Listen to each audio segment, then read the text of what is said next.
Hey everyone! Welcome back! Today, I'll guide you through using a powerful partition management tool that lets you easily resize, extend, or shrink your hard drive partitions without risking your data. Whether you want to free up space or better organize your drives, this step-by-step tutorial will help you do it quickly and safely. If you need this tool, you can download it for free in the video description. Let's dive in!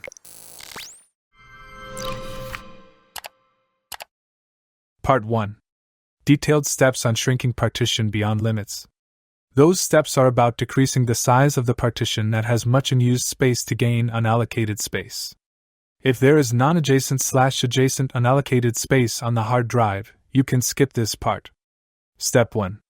Right-click the partition with much free space and choose Resize/Move Partition.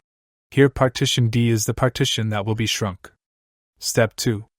Put the mouse on the border and draw the double-headed arrow leftward to shrink partition D as you want. Then click OK button. Step 3. You'll be in the main interface of the partition manager.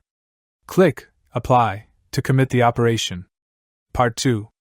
Combining partition with non-contiguous unallocated space. Those steps are about how to extend partition by adding non-adjacent unallocated space. Step 1. Right-click partition C and choose Merge Partitions under Advanced. Step 2. Tick the unallocated space and click OK. Note, if there are multiple pieces of unallocated space on the same hard drive, it's available to merge all of them into the partition that you need to enlarge. Or you can combine these pieces of unallocated spaces into one piece of large unallocated space and create a partition on it. Step 3. Return to the home interface. Automatically click Apply to extend the partition. Thank you for watching here. See you in the next 2 videos. If you have any questions, please leave a comment or send us an email.